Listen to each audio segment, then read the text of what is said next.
Hello दोस्तों, कहानियों की दुनिया में आप सभी का स्वागत है। आज हम सुनेंगे मुंशी प्रेमचंद द्वारा लिखित कहानी जीवन का शाप। कावस जी ने पत्र निकाला और यश कमाने लगे। शाहपुर जी ने रुई की दलाली शुरू की और धन कमाने लगे। कमाई दोनों ही करते थे, पर शाहपुर जी प्रसन्न थे, कावस जी विरक्त। शाहपुर जी को धन के साथ सम्मान और यश आप ही आप मिलता था। कावस जी को यश के साथ धन दूरबीन से देखने पर भी दिखाई न देती थी। इसलिए शाहपुर जी के जीवन में शांति थी, सहृदयता थी, आशीर्वाद था, कीड़ा थी। कावस जी के जीवन में अशांति थी, कटुता थी, निराशा थी, उदासीनता थी। धन को तुच्छ समझने की वो बहुत चेष्टा करते थे, लेकिन प्रत्यक्ष को कौन झुठला देते, कैसे झुठला देते। शाहपुर जी के घर में विराजने वाले सौजन्य और शांति के सामने उन्हें अपने घर के कलह और फूहरपन पर घृणा आती थी। मृदुभाषिनी मिसेस शाहपुर के सामने उन्हें अपनी गुलशन बानु संकीर्णता और ईर्ष्या का अवतार सी लगती थी। शाहपुर जी घर आते तो शीरी बाई मृदु हाथ से उनका स्वागत करती। वह खुद दिन भर के थके मारे घर आते तो गुलशन अपना दुखड़ा सुनाने बैठ जाती और उनको खूब फटकारे लगाती। तुम भी अपने को आदमी कहते हो? मैं तो तुम्हें बैल समझती हूँ। बैल बड़ा मेहनती है, गरीब है, संतोषी है, माना, लेकिन उसे विवाह करने का क्या हक था? कावस जी से 1,00,000 बार यह प्रश्न किया जा चुका था कि जब उन्हें समाचार पत्र निकाल कर अपना जीवन बर्बाद करना था तो तुमने विवाह क्यों किया? क्यों मेरी जिंदगी तबाह कर दी? जब तुम्हारे घर में रोटियां न थी तो मुझे क्यों लाए? इस प्रश्न का जवाब देने की कावस जी में शक्ति न थी। उन्हें कुछ सूझता ही न था। वह सचमुच अपनी गलती पर पछताते थे। एक बार बहुत तंग आकर उन्होंने कहा था, अच्छा भाई, अब तो जाने दो, जो होना था हो चुका, लेकिन मैं तुम्हें बांधे तो नहीं हूँ। तुम्हें जो पुरुष ज़्यादा सुखी रख सके उसके साथ जाकर रहो। अब मैं क्या कहूँ? आमदनी नहीं बढ़ती तो मैं क्या करूँ? क्या चाहती हो? जाने दे दूँ? इस पर गुलशन ने उनके दोनों कान पकड़कर जोर से ऐंठे और गालों पर 2 तमाचे लगाए और पैनी आंखों से काटती हुई बोली, अच्छा, अब चोट संभालो, नहीं तो अच्छा न होगा। ऐसी बात मुंह से निकालते तुम्हें लज्जा नहीं आती? हयादार होते तो चुल्लू भर पानी में डूब मरते। उस दूसरे पुरुष के महल में आग लगा दूं, उनकी मुंह झुलसा दूं। तब से बेचारे कावस जी के पास इस प्रश्न का कोई जवाब ही नहीं रहा। कहाँ तो वह असंतोष और विद्रोह की ज्वाला और कहाँ वह मधुरता और भद्रता की देवी शीरी, जो कावस जी को देखते ही फूल की तरह खिल उठती, मीठी मीठी बातें करती, चाय मुरब्बे और फूलों से सत्कार करती और अक्सर उन्हें अपने कार पर घर भी पहुंचा देती। कावस जी ने कभी मन में भी इसे स्वीकार करने का साहस नहीं किया, मगर उनके हृदय में यह लालसा छिपी हुई थी कि गुलशन की जगह सीरी होती तो उनका जीवन कितना गुलजार होता। कभी कभी गुलशन की कूटनीतियों से वह इतने दुखी हो जाते कि यमराज का आवाहन करते। घर उनके लिए कैद खाना सा कम जानलेवा न था और उन्हें जब अवसर मिलता सीधे सीरी के घर जाकर अपने दिल की जलन बुझा लाते। एक दिन कावस जी सवेरे गुलशन से झल्ला कर शाहपुर जी के टेरिस में पहुंचे तो देखा शीरी बानू की आंखें लाल है और चेहरा भरभराया हुआ है, जैसे रो कर उठी हो। कावस जी ने चिंतित होकर पूछा, आपका जी कैसा है? बुखार तो नहीं आ गया? शीरी ने दर्द भरी आंखों से देखकर रोनी आवाज़ से कहा, नहीं, बुखार तो नहीं है, कम से कम देह का बुखार तो नहीं है। कावस जी ने इस पहेली का कुछ मतलब न समझा। शीरी ने एक क्षण मौन रहकर कहा, फिर कहा, आपको मैं अपना मित्र समझती हूँ मिस्टर कावस जी, आपसे क्या छुपाऊँ? मैं इस जीवन से तंग आ गई हूँ। मैंने अब तक हृदय की आग हृदय में रखी, लेकिन ऐसा मालूम होता है कि अब उसे बाहर न निकालूँ तो मेरी हड्डियाँ तक जल जाएगी। इस वक्त 8 बजे हैं, लेकिन मेरे रंगीले पिया का कहीं पता नहीं। रात को खाना खाकर वह एक मित्र से मिलने का बहाना करके घर से निकले थे और अभी तक लौट कर नहीं आए। यह आज कोई नई बात नहीं है। इधर कई महीनों से यह उनकी रोज़ की आदत है। मैंने आज तक आपसे कभी अपना दर्द नहीं कहा, मगर उस समय भी जब मैं हंस हंस कर आपसे बातें करती थी, मेरी आत्मा रोती थी। कावत जी ने निष्कपट भाव से कहा, तुमने पूछा नहीं कहाँ रह जाते हैं? पूछने से क्या, लोग अपने दिल की बातें बता दिया करते हैं। तुमसे तो उन्हें कोई भेद न रखना चाहिए। घर में जी न लगे तो आदमी क्या करे? मुझे यह सुनकर आश्चर्य हो रहा है। तुम जैसी देवी जिस घर में हो वह स्वर्ग है। सापुर जी को तो अपना भाग सराहना चाहिए। आपका यह भाव अभी तभी तक है जब तक आपके पास धन नहीं है। आज तुम्हें कहीं से 2-4 लाख रुपए मिल जाए तो तुम यूँ न रहोगे और तुम्हारे ये भाव बदल जाएंगे। यही धन का सबसे बड़ा अभिशाप है।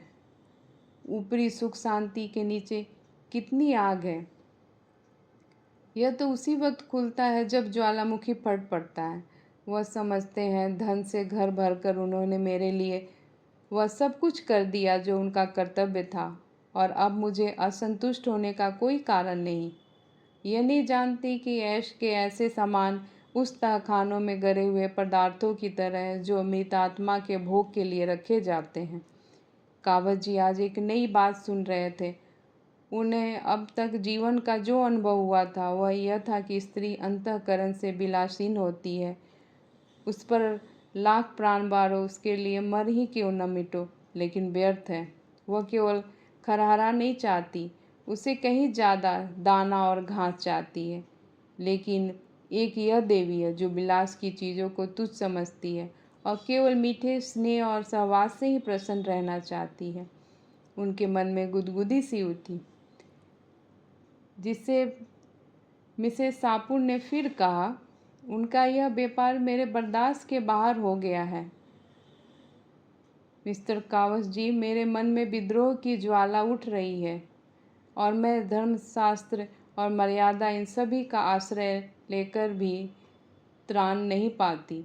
मन को समझाती हूँ, क्या संसार में लाखों विधवाएं नहीं पड़ी हुई हैं, लेकिन किसी तरह चित्त नहीं शांत होता। मुझे विश्वास आता जाता है कि वह मुझे मैदान में आने के लिए चुनौती दे रहे हैं। मैंने अब तक उनकी चुनौती नहीं ली है, लेकिन अब पानी सर के ऊपर चढ़ गया है और मैं किसी तिनके का सहारा ढूंढे बिना नहीं रह सकती। वह जो चाहते हैं वह हो जाएगा। आप उनके मित्र हैं, आपसे बन पड़े तो उनको समझाइए। मैं इस मर्यादा की बेड़ी में अब और न पहन सकूंगी। मिस्टर कावस जी ने मन में भावी सुख का एक स्वर्ग निर्माण कर रहे थे। बोले, हाँ हाँ, मैं अवश्य समझाऊंगा। यह मेरा धर्म है, लेकिन मुझे आशा नहीं है कि मेरे समझाने का उन पर कोई असर हो। मैं तो दरिद्र हूँ, मेरे समझाने का उनकी दृष्टि में मूल्य ही क्या है। ये वो मेरे ऊपर बड़ी कृपा रखते हैं, बस उनकी यही आदत मुझे पसंद है। तुमने इतने दिनों बर्दाश्त किया, यही आश्चर्य है। कोई दूसरी औरत तो एक दिन न सहती। थोड़ी बहुत तो यह आदत सभी पुरुषों में होती है, लेकिन ऐसे पुरुषों की स्त्रियां भी वैसी ही होती हैं। कर्म से न सही, मन से ही सही। मैंने तो सदैव उनको अपना इष्ट देव समझा है, किंतु जब पुरुष इसका अर्थ ही न समझे तो क्या हो। मुझे भय है वह मन में कुछ और न सोच रहे हो। और क्या सोच सकते हैं? आप अनुमान कर सकती हैं। अच्छा, यह बात। मगर मेरा अपराध? शेर और मेमने वाली कथा आपने नहीं सुनी? मिसेस सापुर एकाएक चुप हो गई। सामने से सापुर जी की कार आती दिखाई दी। उन्होंने कावत जी को ताकीद और विनय भरी आंखों से देखा और दूसरे द्वार के कमरे से निकलकर अंदर चली गई। सापुर लाल आंखें किए कार से उतरे और मुस्कुराकर कावत जी से हाथ मिलाया। स्त्री की आंखें भी लाल थी, पति की आंखें भी लाल। एक रुदन से दूसरी रात की खुमारी से सापुर जी ने हैट उतार कर खूंटी पर लटकाते हुए कहा, क्षमा कीजिएगा, मैं रात को एक मित्र के घर सो गया था। दावत थी, खाने में देर हुई तो मैंने सोचा अब कौन घर जाए। कावत जी ने व्यंग मुस्कान के साथ कहा। किसके यहाँ दावत थी? मेरे रिपोर्टर ने तो ऐसी कोई खबर नहीं दी। ज़रा मुझे नोट करा दीजिए। उन्होंने जेब से नोटबुक निकाली। सापुर जी ने सतर्क होकर कहा, ऐसी कोई बड़ी दावत नहीं थी। 2-4 मित्रों का प्रीतिभोज था। फिर भी समाचार तो जानना चाहिए। जिस प्रीतिभोज में आप जैसे प्रतिष्ठित लोग शरीक हो, वह साधारण बात नहीं हो सकती। क्या नाम है मेजबान साहब का? आप चौंकेंगे तो नहीं? बताइए तो। मिस गौर। मिस गौर? जी हाँ। आप चौंके क्यों? क्या आप उनसे तस्लीम नहीं करते कि दिन भर पै आने पाई से सिर मारने के बाद मुझे कुछ मनोरंजन करने का भी अधिकार है? नहीं तो जीवन भार हो जाए। मैं इसे नहीं मानता। क्यों? इसलिए कि मैं इस मनोरंजन को अपनी ब्याहता स्त्री के प्रति अन्याय समझता हूँ। सापुर जी नकली हंसी हंसे। यदि दकियानुसी बात है, आपको मालूम होना चाहिए आज का समय ऐसा नहीं, कोई बंधन स्वीकार नहीं करता है। और मेरा ख्याल है कि कम से कम इस विषय में आज का समाज एक पीढ़ी पहले के समाज से कहीं परिष्कृत है। अब देवियों का यह अधिकार स्वीकार किया जाने लगा है, यानी देवियाँ पुरुषों पर हुकूमत कर सकती हैं, उसी तरह जैसे पुरुष देवियों पर हुकूमत कर सकते हैं। मैं इसे नहीं मानता। पुरुष स्त्री का मोहताज नहीं है, स्त्री पुरुष की मोहताज है। आपका आशय यही है कि स्त्री अपने भरण पोषण के लिए पुरुष पर अवलंबित है। अगर आप इन शब्दों में कहना चाहते हैं तो मुझे कोई आपत्ति नहीं, मगर अधिकार ही की बागडोर जैसी राजनीति में, वैसे ही समाज नीति में धन बल के साथ हाथ रही है और रहेगी। अगर दयोग से धनोपार्जन का काम स्त्री कर रही है और पुरुष कोई काम न मिलने के कारण घर बैठा है, तो स्त्री को अधिकार है कि अपना मनोरंजन जिस तरह चाहे करे। मैं स्त्री को अधिकार नहीं दे सकता, यह आपका अन्याय है।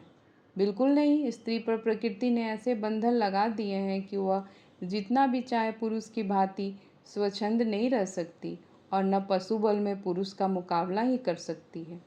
हाँ, गृहिणी का पद त्याग कर या अप्राकृतिक जीवन का आश्रय लेकर वह सब कुछ कर सकती है।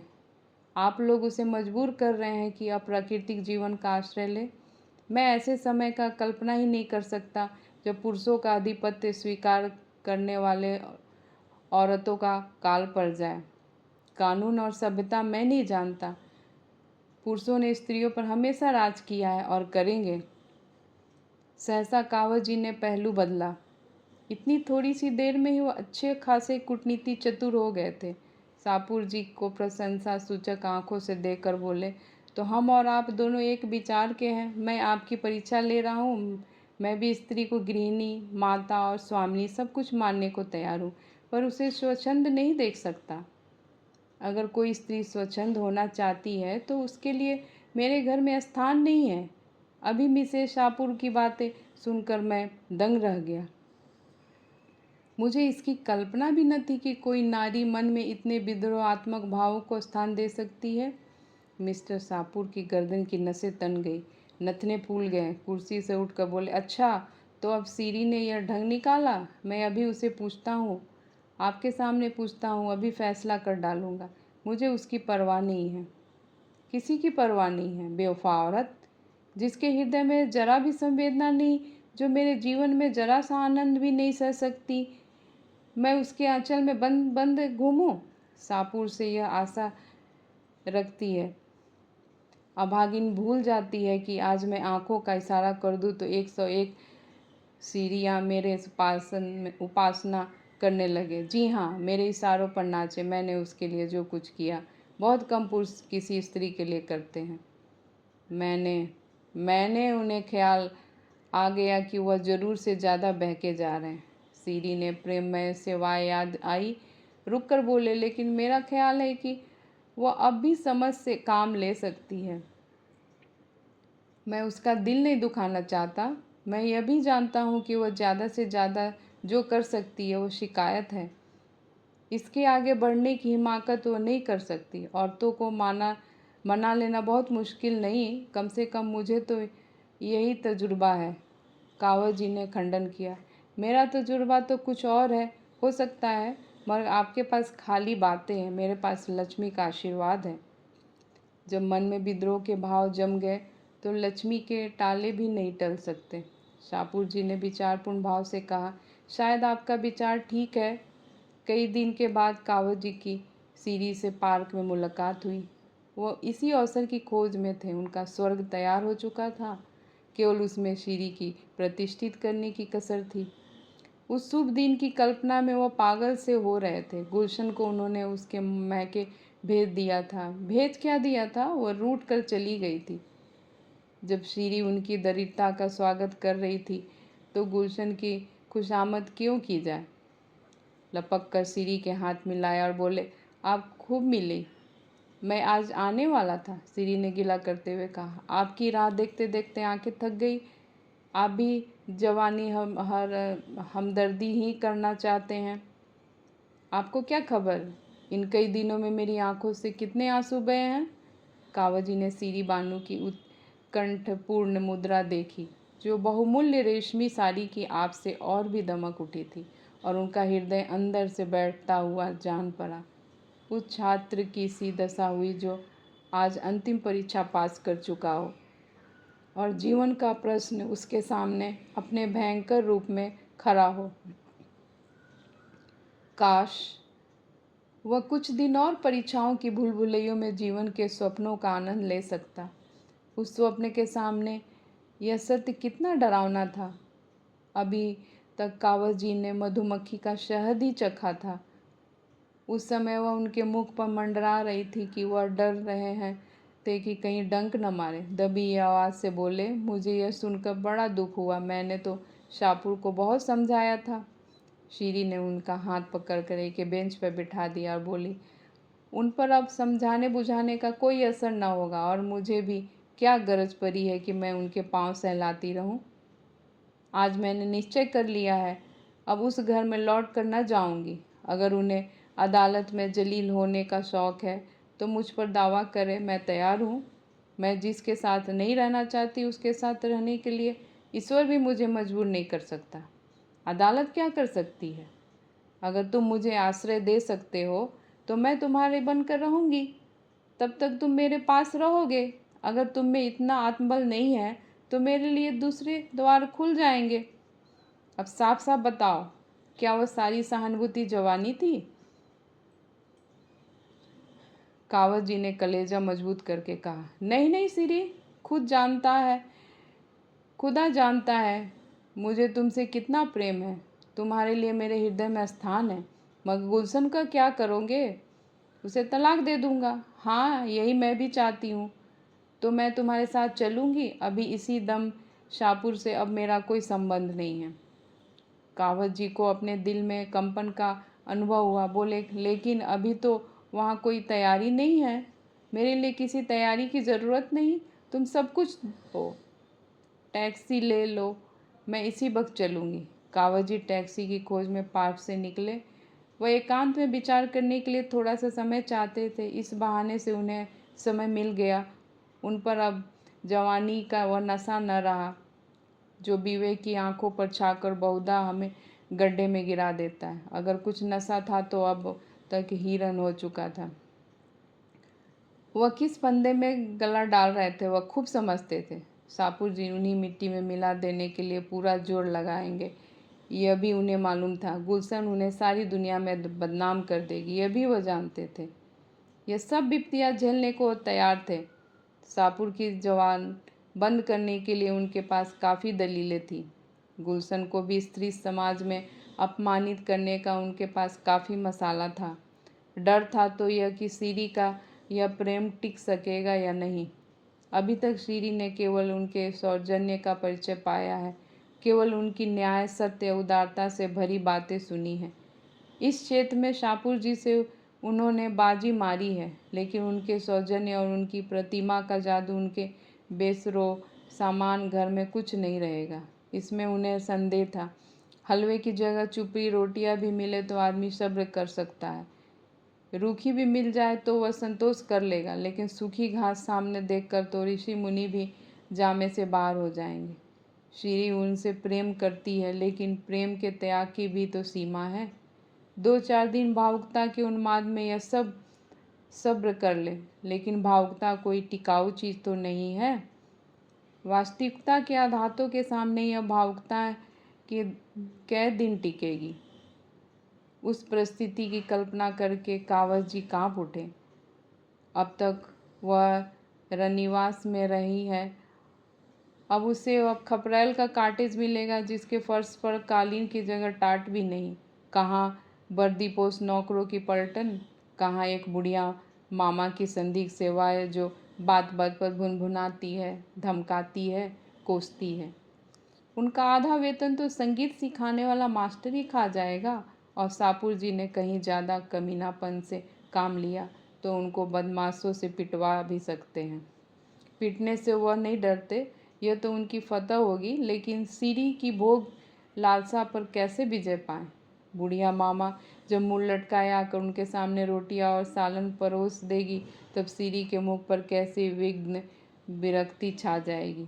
कहीं वह खड़ी होकर उनको और अपनी किस्मत को कोसने न लगे। नहीं, अभाव की पूर्ति सौजन्य से नहीं हो सकती। सीरी का वह रूप कितना विकराल होगा। सहसा एक कार सामने से आती दिखाई दी। कावड़ जी ने देखा सापुर जी बैठे हुए थे। उन्होंने हाथ उठाकर कार को रुकवा लिया और पीछे दौड़ते हुए जाकर सापुर जी से बोले, आप कहाँ जा रहे हैं? यूं ही जरा घूमने निकला था। सीरी बानू पार्क में है, उन्हें भी लेते जाइए। वह तो मुझसे लड़कर आई हैं, अब इस घर में कभी कदम न रखूंगी। और आप सैर करने जा रहे हैं, तो क्या आप चाहते हैं बैठ को रोऊं? वो बहुत रो रही है। सच? हाँ, बहुत रो रही हैं। तो शायद उनकी बुद्धि जाग रही है। तुम इस समय उन्हें मना लो तो वह हर्ष से तुम्हारे साथ चली जाए। मैं परीक्षा करना चाहता हूँ कि वह बिना मनाए मानती है या नहीं। मैं बड़े असमंजस में पड़ा हूँ, मुझ पर दया करो, तुम्हारे पैरों पड़ता हूँ। जीवन में जो थोड़ा सा आनंद है उसे मनावन के नाट्य में नहीं छोड़ना चाहता। कार चल पड़ी और कावड़ जी कर्तव्य भ्रष्ट से वहीं खड़े रह गए। देर हो रही थी, सोचा कहीं सीरी यह न समझ ले कि मैंने भी उसके साथ दगा की। लेकिन जाऊं भी तो क्यों कर? अपने संपादकीय कुटीर में उस देवी को प्रतिष्ठित करने की कल्पना में उन्हें हास्यास्पद लगा। वहाँ से लिए तो गुलशन की उपयुक्त है, वहाँ के लिए तो गुलशन ही उपयुक्त है। कुटती है, कठोर बातें कहती है, रोती है, लेकिन वक्त से भोजन तो देती है। फटे हुए कपड़ों को रफू तो कर देती है। कोई मेहमान आ जाता है तो कितने प्रसन्न मुख से उनका आदर सत्कार करती है, मानो उसके मन में आनंद ही आनंद है। कोई छोटी सी चीज़ भी दे दी तो कितना फूल उठती है। थोड़ी सी तारीफ करके चाहे उसके गुलामी करवा लो। अब उन्हें अपनी जरा जरा सी बात पर झुंझला पड़ना, उसकी सीधी सी बातों का टेढ़ा जवाब देना विकल करने लगा। उस दिन उसने यही तो कहा था कि उसकी छोटी बहन की सालगिरह पर कोई उपहार भेजना चाहिए। इसमें बरस पड़ने की कौन सी बात थी? माना वो अपना संपादकीय नोट लिख रहे थे, लेकिन उसके लिए संपादकीय नोट जितना महत्व रखता है, क्या गुलशन के लिए उपहार भेजना उतना ही या उससे ज़्यादा महत्व नहीं रखता?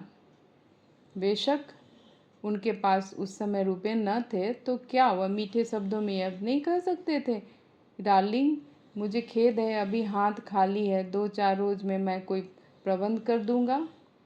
यह जवाब सुनकर वह चुप हो जाती है, और अगर कुछ बुनबुना ही लेती तो उनका क्या बिगड़ जाता। अपनी टिप्पणियों में वह कितनी शिष्टता का व्यवहार करते हैं। कलम जरा भी गर्म पड़ जाए तो गर्दन नापी जाए। गुलशन पर वह क्यों बिगड़ जाते हैं? इसलिए कि वह उनके अधीन है और उन्हें रूठ जाने के सिवा कोई दंड नहीं दे सकती। कितनी नीच कायरता और है कि हम सब लोगों के सामने दुम हिलाए, और जो हमारे लिए अपने जीवन का बलिदान कर रही है उसे काटने दौड़े। सहसा एक तांगा आता हुआ दिखाई दिया और सामने आते ही उस पर से एक स्त्री उतरकर उनकी ओर चली। अरे, यह तो गुलशन है। उन्होंने आतुरता से आगे बढ़कर उसे गले लगा लिया और बोले, तुम इस वक्त यहाँ कैसे आई? मैं अभी अभी तुम्हारा ही ख्याल कर रहा था। गुलशन ने गदगद कंठ से कहा, तुम्हारे ही पास आ रही थी। शाम को बरामदे में बैठी तुम्हारा लेख पढ़ रही थी, न जाने कब झपकी आ गई और मैंने एक बुरा सपना देखा। मारे डर के मेरी नींद खुल गई और तुमसे मिलने चल पड़ी। इस वक्त यहाँ कैसे खड़े हो? कोई दुर्घटना तो नहीं हो गई? रास्ते भर मेरा कलेजा धड़क रहा था। कावत जी ने आश्वासन देते हुए कहा, मैं तो बहुत अच्छी तरह हूँ। तुमने क्या स्वप्न देखा? मैंने देखा जैसे तुमने एक रमणी को कुछ कहा है और वह तुम्हें बांध कर घसीट लिए जा रही है। कितना बेहुदा स्वप्न है, और तुम्हें इस पर विश्वास भी आ गया। मैं तुमसे कितनी बार कह चुका हूँ कि स्वप्न केवल चिंतित मन की कीड़ा है। तुम मुझसे छिपा रहे हो। कोई ना कोई बात ज़रूर है। तुम्हारा चेहरा बोल रहा है। अच्छा, तुम इस वक्त यहाँ क्यों खड़े हो? यह तो तुम्हारे पढ़ने का समय है। यूँ ही ज़रा घूमने चला आया। झूठ बोलते हो। खा जाओ मेरी सिर की कसम। अब तुम्हें एतवार ही ना आए तो मैं क्या करूं? कसम क्यों नहीं खाते? कसम को मैं झूठ का अनुमोदन समझता हूँ। गुलशन ने फिर उनके मुख पर तीव्र दृष्टि डाली, फिर एक क्षण के बाद बोली, अच्छी बात है, चलो घर चले। कावत जी ने मुस्कुराकर कहा, तुम फिर मुझसे लड़ाई करोगी? सरकार से लड़कर भी तो तुम सरकार की अमलदारी में रहते हो कि नहीं? मैं भी तुमसे लड़ूंगी, मगर तुम्हारे साथ रहूंगी। हम इसे कब मानते हैं कि यह सरकार की आमदनी है? यह तो मुंह से कहते हो। तुम्हारे रोआ रोआ इसे स्वीकार करता है, नहीं तो तुम इस वक्त जेल में होते। अच्छा चलो, मैं थोड़ी देर में आता हूँ। मैं अकेली नहीं जाने की। आखिर सुनो, तुम यहाँ क्या कर रहे हो? कावत जी ने बहुत कोशिश की वह गुलशन वहाँ से किसी तरह चली जाए, लेकिन वह जितना भी इस पर जोर देते थे उतना ही गुलशन का आग्रह भी बढ़ता जाता था। आखिर मजबूर होकर कावत जी की को सीरी और शाहपुर के झगड़े का वृत्तांत कहना ही पड़ा। यद्यपि इस नाटक में उनका अपना जो भाग था उसे उन्होंने बड़ी होशियारी से छिपा देने की चेष्टा की।